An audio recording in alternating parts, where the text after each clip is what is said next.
Welcome to the Week in Politics with Michelle Grattan. I'm Nick Klomp, the Deputy Vice-Chancellor here at the University of Canberra. Hi Michelle. Good morning, Nick.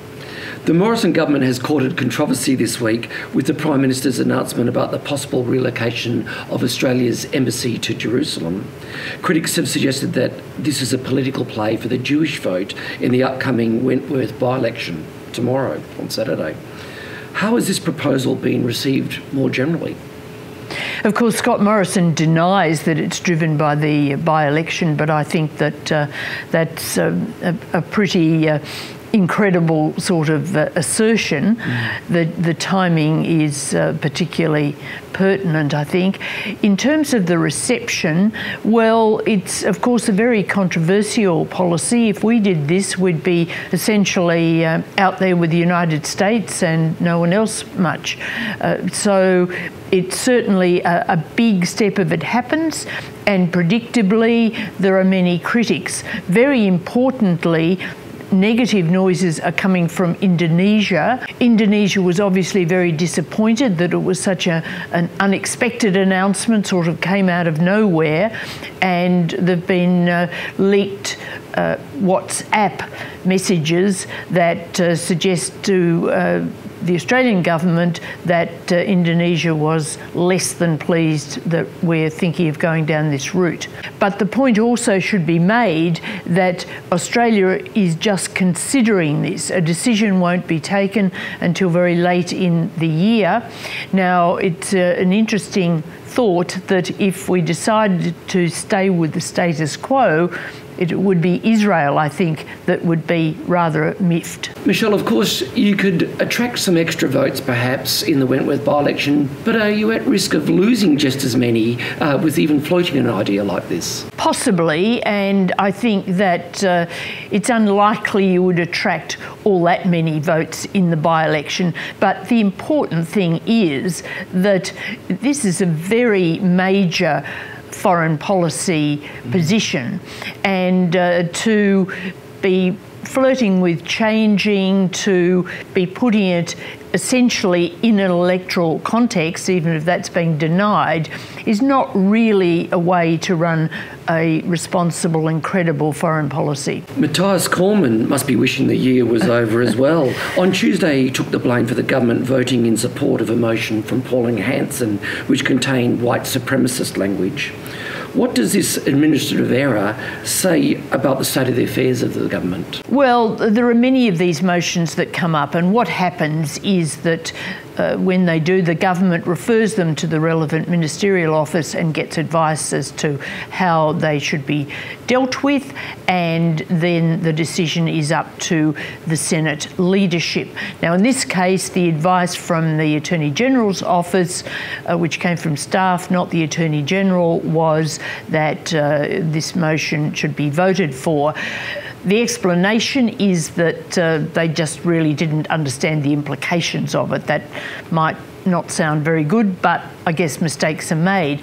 Now, that advice, in fact, came back a while ago because the motion has been hanging around for some time, and Matthias Cormann actually overrode that advice and said the government should vote against the motion. Right. But then there was a delay because the Senate didn't get to it. It came back this week.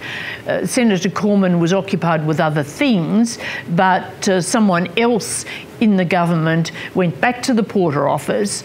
The Porter office confirmed its earlier advice, and Matthias Cormann didn't actually know what had happened until after it had happened, because he was paired, therefore wasn't even in the chamber. So while he took responsibility, the irony is that he'd actually tried to save the government from such an embarrassment at an earlier stage, but things went wrong.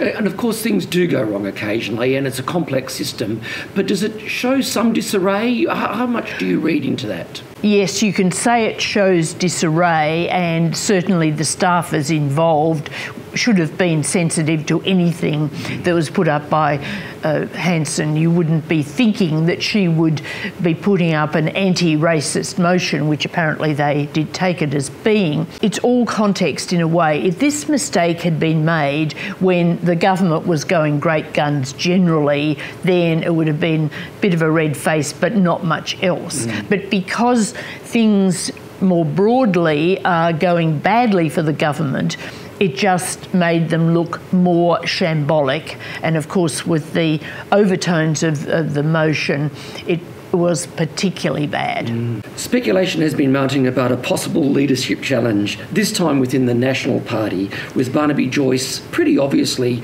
angling to try to displace Michael McCormack and get his old job back. Is it wise for the National Party to even be entertaining this? Well, it's certainly incredible because after the leadership coup in the Liberal Party and the transactional costs of that, one would have thought that the Nats would be really saying, well, let's go for stability. And it's also incredible on the grounds that Barnaby Joyce caused the meltdown in his own party early in the year. And now he's saying, my personal situation's been put to rest, everything's fine, I'd like my old job back. Well, that does seem a bit of a stretch. It is true that Michael McCormack hasn't been cutting through, that if you compared him as a leader with Barnaby Joyce at his best days, then you would say Joyce was better. But to cut down Michael McCormack after only a few months, to cause an immense amount of disruption, to bring back a leader who is now, of course, very controversial, I think is not the best way for the Nationals to go. I think that they really need stability till the election. After that, then it's all a new ball game. As we chat this Friday morning, Michelle, the government is preoccupied with tomorrow's Wentworth by-election. Do you think that the government is genuinely worried about it? Yes, I think they are, but also they're talking down expectations. So if they have a big swing but win, they can say, oh, well, that was much better than we thought, than everyone thought. But having said that, they are genuinely concerned because the Liberal candidate, Dave Sharma, has to get a vote in the high 40s to overcome the problem of most of the other candidates preferencing against him. So it's really quite a big ask in the situation. I think as we sit here this morning, no one really can confidently predict the result of this by-election, but we can predict that whatever the result, it will have very big consequences for the government. Scott Morrison needs to retain this seat, otherwise he's in minority government territory, and his situation, which is obviously not good, or the government situation, will be much worse. It's fascinating as always. Michelle, thank you again. Thanks, Nick.